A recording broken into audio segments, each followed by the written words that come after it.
올 11월 미국 대선을 앞두고 힐러리 클린턴과 도널드 트럼프 양강 구도가 자리 잡고 있습니다. 이 가운데 제3의 후보가 등장했다고 합니다. 대선 판도에 어떤 영향을 줄 수 있을까요? 또 미국 현지 한인들의 반응은 어떨까요? 재미 한인 시민참여센터의 김동석 상임이사를 연결해서 현지 분위기 알아봅니다. 안녕하십니까? 네, 안녕하세요. 뉴욕의 지금 김동석입니다. 지금 뉴욕에 계시죠? 예, 뉴욕입니다. 네.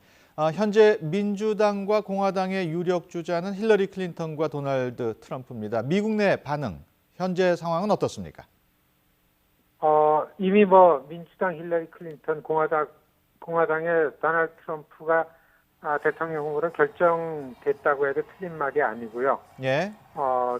다음 주 화요일이죠. 내일 모레 마지막 경선, 캘리포니아하고서 뉴저지, 사우스, 노스, 다코타에서 이제 마지막 프라이머리 마지막 날짜입니다. 예.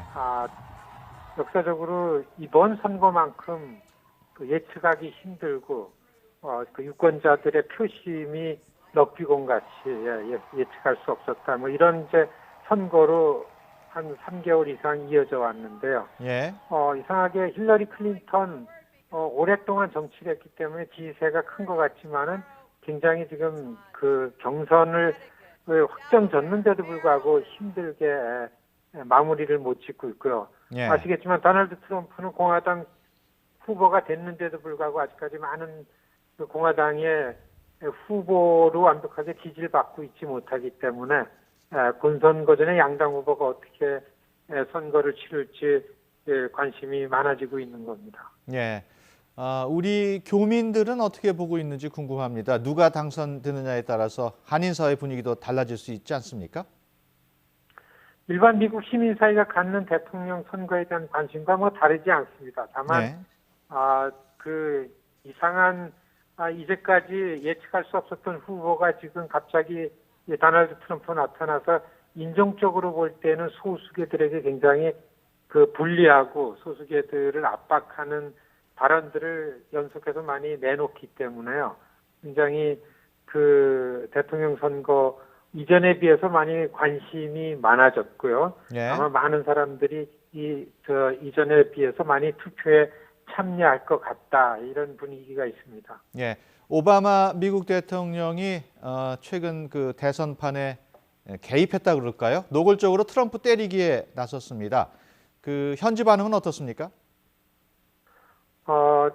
사실 현직 대통령이 대통령 선거에 발언을 하면은 이전의 예에 비하면은 선거판에 영향이 좀 큰데요. 예. 이번에 오바마 대통령이 트럼프에 관해서 발언하는 자체가 선거판에 영향을 주기에는 이미 트럼프가 후보로서의 자질 문제가 선거판에 많이 나와 있기 때문에요. 예.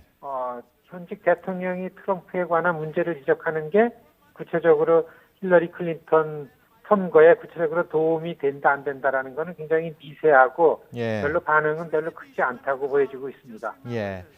힐러리 클린턴 후보의 경우에는 이메일 스캔들이 다시 불겨져 나오고 있습니다. 이런 이메일 스캔들, 힐러리 대선 가도에 빨간불이 켜졌다고 봐도 되겠습니까? 그렇습니다. 이게 이제 본격적으로 본선거에 들어가면은 이것이 어떻게 선거에 영향을 줄 건지 굉장히 크게 영향이 올 거라고서 예상들을 하고 있는데요. 힐러리 클린턴의 스캔들 중에 이메일뿐만 아니라 한 4가지 정도가 있는 데 있어가지고 클린턴 파운데이션 돈 거둔 문제라든지요. 예. 그다음에는 벵가지 리비아 국무장관 때 리비아에 나가 있던 미국 대사들 살해당한 거에 대한 책임이라든지요. 그리고 예. 또 이메일 스캔들 같은 것들이 트럼프가 가장 공격하기 좋은 힐러리에게 상처를 줄 만한 거기 때문에 지금서부터 다시 들춰져 나오는 것에 힐러리 쪽에서는 굉장히 긴장을 하고 있고 이거에 대한 특별한 대책을 만들지 않으면 안 된다. 이런 게 이제 전문가들이 많이 논평을 하고 있습니다. 예. 그런가 하면은 트럼프 후보의 경우에는 지난 2004년에 세운 트럼프 대학의 영업 지침서가 공개돼 파문이 일고 있다고요? 그렇습니다. 도널드 트럼프가 공적으로 관계한 것 중에서 스캔들이 안 되는 게 없죠. 예. 워낙 워낙 일반한 그 시민들의 지도자로서 가지면 안 되는 부분들이 많이 나와 있기 때문에 이번 그 트럼프가 인가받지 않는 자기가 세운 대학에서 일반 학생들로부터 그 수업료를 걷는 거에 생긴 문제점들이 시민사회에 많이 나오고 있는데요. 예. 워낙 다른 큰 이슈들이 있기 때문에 이것이 구체적으로 큰 타격을 주는 이슈로 되는 데는 그렇게 이슈가 아니다. 이렇게 이제 평가되고 있습니다. 예. 그 힐러리와 트럼프가 경쟁하는 양강구도의 미국 대선 레이스에서 제3의 후보가 등장했다는데 게리 존슨이라고 어떤 인물입니까? 지난 그 5월 말일 날 이제 후보로 그 자유당이라는 제3의 정당 후보로 플로리다에서 후보가 됐습니다. 당의 예. 후보가요. 예. 뉴멕시코 주지사를 한 두 번 연임했던 사람입니다. 예.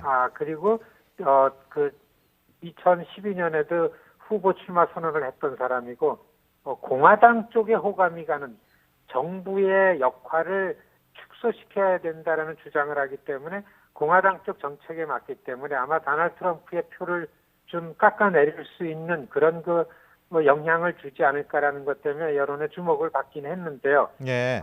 1992년에 무소속으로 나왔던 그 로스페로라든지 예. 그다음에 2000년 랄프 네이더가 엘고 표를 깎아먹은 거에 비하면은 좀 미세하지 않을까 하기 때문에 지금 그 크게 어떤 그 영향력 있게 선거판에 언급되고 있는 거는 아닌데요.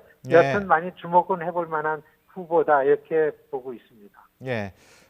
앞서 말씀하셨습니다마는 며칠 후에는 그 민주당 경선 캘리포니아주 예비 선거가 예정돼 있습니다.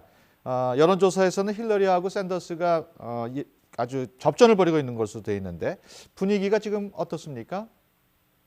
사실 지지율로 볼 때는 캘리포니아하고 이제 뉴저지가 이제 큰 선거인데요. 예. 양쪽 다 힐러리가 이긴다라는 거는 이렇게 나와 있는데 다만 그 민주당의 버니 샌더스의 그 본거지가 캘리포니아의 샌프란시스코 이렇게 해도 틀린 말은 아닌데요. 여기서 얼마나 버니 샌더스 지지자들이 힘을 발휘하느냐에 따라서 버니 샌더스가 전당대회 때까지 이미 그 매직 넘버를 넘어서더라도요, 힐러리 클린턴이 자기 지지 세력이 얼마나 많이 그 투표율로 나오느냐에 따라서 그 필라델피아 전당대회 때까지 버니 샌더스가 가고 안 가는 게 결정이 되지 않을까 이렇게 되기 때문에 사실 민주당 경선에는 7일 화요일 날 예비 선거 굉장히 중요하게 그 관심거리이고서요. 굉장히 그 열심으로 양 후보가 캘리포니아에 집중돼서 선거 유세를 주말에 펼치고 있는 중입니다. 예. 도널드 트럼프 공화당 대선 후보로 사실상 확정됐습니다마는 당내 반대 세력들도 만만치 않습니다. 앞으로 그 대선까지 그 대선 주자로서의 지위를 지켜나갈 수 있겠죠? 그렇습니다. 그저께죠. 이틀 전에 그 공화당 1인자인 그 폴 라이언이 하원 의장이 구체적으로 그 엔도스를 했습니다. 지지 선언을 했습니다. 공화당 정책에 도움이 될 만한 후보라고 생각하고 자기는 찍겠다, 투표하겠다 그랬기 때문에요. 처음에 거부 반응 내고 공화당 지도부가 이 도널드 트럼프에 대해서 인정을 안 하던 분위기에 비해서는 많이 수그러졌기 때문에요. 클리블랜드 전당대회에서는 후보로 되어 있는 데는 이상이 없을 거다. 이게 이제 대체적인 전망입니다. 예, 알겠습니다. 지금까지 재미한인 시민참여센터의 김동석 상임이사와 얘기 나눴습니다. 오늘 말씀 고맙습니다. 안녕히 계십시오.